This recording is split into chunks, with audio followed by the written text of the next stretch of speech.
It starts with the smell, that deep mouth-watering aroma of dough meeting fire, cheese melting into bubbling pools, tomato sauce releasing its sweet, tangy steam. It's the kind of smell that makes you stop mid-step on the sidewalk, tilt your head, and follow your nose without even thinking.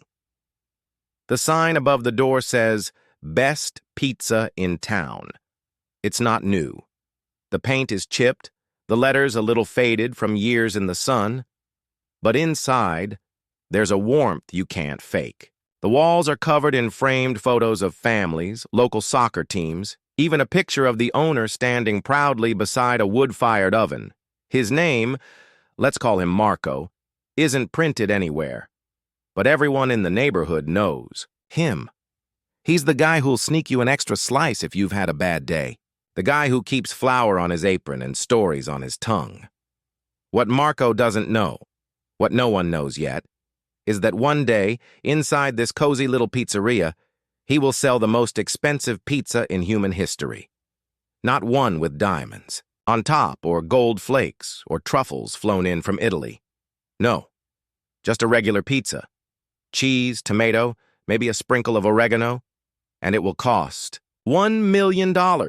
You heard that right? $1 million. But to understand how that's possible, we need to step back, way back.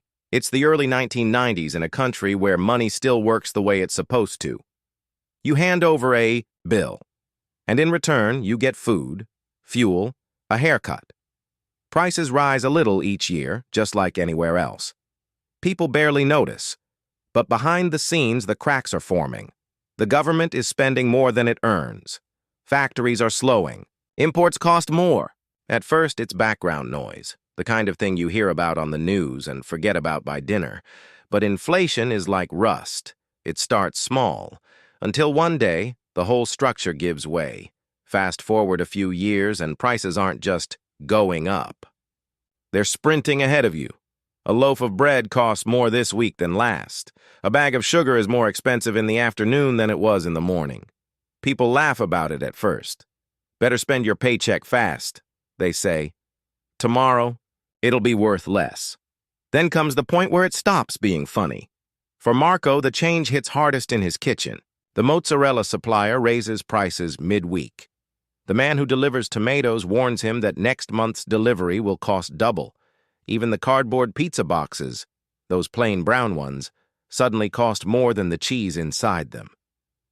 Marco doesn't want to scare away customers, so he raises prices slowly at first. His large pizza goes from $8 to $12, then to $20.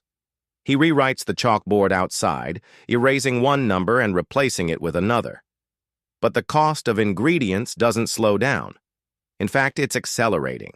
And then the day arrives. It's hot, the kind of heat where the pavement ripples. A regular customer walks in. He's smiling, holding a wad of bills wrapped in a rubber band. "Same as usual," he says. Marco nods, shapes the dough, spreads the sauce, sprinkles the cheese. The oven hisses. The smell fills the shop. When Marco slides the pizza into the box and tells him the price, the man stops mid-reach for his wallet. "How much?" he asks. Marco repeats it. Even to his own ears, it sounds insane. The man's smile falters. He looks at the bills in his hand, then back at Marco. And then, without a word, he starts counting. 1 note, 2, 3. He peels them off in thick stacks. It takes him a full minute. When Marco finishes counting, the realization hits. The man has just paid the equivalent of $1 million, in the old currency, for a single pizza, $1 million, for cheese and bread. The man doesn't argue. He just picks up his pizza, nods, and walks out. And in that moment, Marco feels something shift. The money in his till, piled high, is suddenly meaningless. It's just paper. Word spreads like wildfire. Customers start showing up just to see the prices.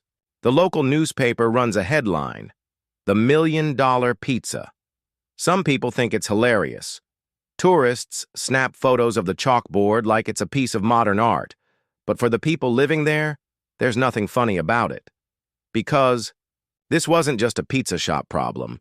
This was everyone's problem. Hyperinflation had swallowed the currency whole. Workers were paid at noon and ran to the market before the money lost value by sunset. Parents carried cash in backpacks and wheelbarrows to buy groceries, and still, it often wasn't enough.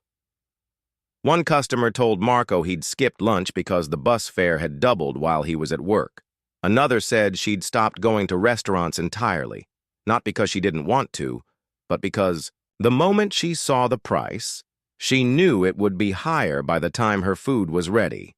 The $1 million pizza became a symbol, proof of how fast the world could spin out of control.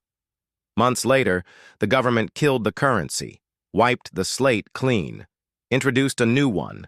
The old $1 million bills became worthless overnight, except as souvenirs. Today, you can buy one online for a couple of US dollars.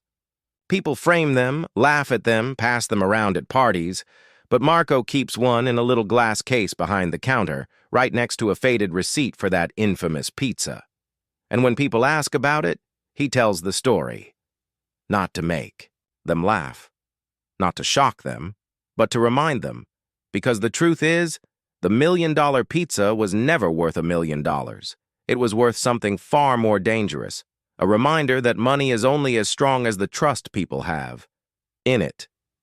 And once that trust is gone, it doesn't matter how big the number on the bill is, you can eat pizza, but you can't eat zeros.